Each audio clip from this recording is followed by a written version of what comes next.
যে মহান স্বাধীনতার ঘোষক বহুদলীয় গণতন্ত্রের প্রবক্তা শহীদ প্রেসিডেন্ট জিয়া রহমান শেখ ওনার ঘোষণাতেই এই দেশের মুক্তিযুদ্ধ শুরু হয় এবং দীর্ঘ 9 মাস 1971 সালে এই যুদ্ধের পরে লক্ষ লক্ষ শহীদের বিনিময়ে আজকের এই দিনটিতে আমাদের এই স্বাধীনতা পরিপূর্ণভাবে আমরা বিজয়ী হই এবং সেদিন থেকেই আমরা যেসব ভাই বোনরা শহীদ হয়েছেন তাদেরকে সম্মান জানানোর জন্যই শ্রদ্ধা জানানোর জন্যই আমাদের এই জাতীয় স্মৃতিসৌধে আসা।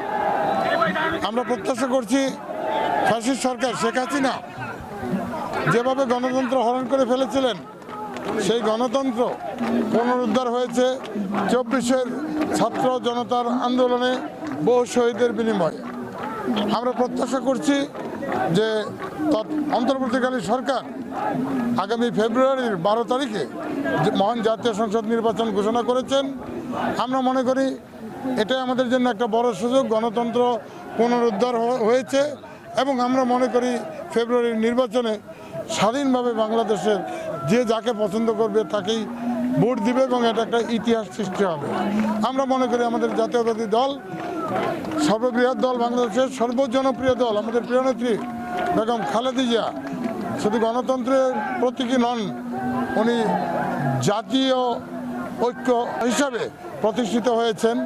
তারই দল এই দল আমাদের প্রিয় নেতা জনাব তারেক রহমানের নেতৃত্বাধীন দল আগামী নির্বাচনে বিপুল সংখ্যক ভোটে বিজয়ী হবে এবং ইনশাল্লাহ আমরা ক্ষমতায় যাব, দেশ পরিচালনা হবে।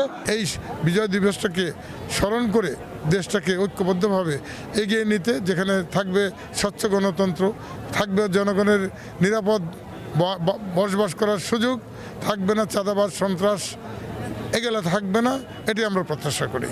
ভারপ্রাপ্ত চেয়ারম্যান জনাব তারেক রহমান সাহেব আছেন, নীতি নির্ধারক ফোরামের স্থায়ী কমিটির সম্মানিত নেতৃবৃন্দ আছেন, তারা সিদ্ধান্ত নেবেন। নিঃসন্দেহেই আমরা মনে করি যে তারা সঠিক সিদ্ধান্তই নেবেন এবং এই সঠিক সিদ্ধান্ত তারা নেবেন, এটা আমরা আশা করি আমাদের পক্ষে আসবে ইনশাল্লাহ। আপনারা জানেন আমাদের প্রিয় নেতা কর্তৃক 31 দফা বাস্তবায়নের আগে একটা পরিকল্পনা আছে, আপনাদের পরিকল্পনা আপনারা জানেন। ইনশাল্লাহ আমরা আশা করি আমার দল ক্ষমতা গেলে বাংলাদেশের এই 18 কোটি মানুষ সুন্দর নিরাপদে থাকবে, চাঁদাবাজ সন্ত্রাস মুক্ত থাকবে, একটা সুন্দর বাংলাদেশ গড়ে উঠবে ইনশাল্লাহ।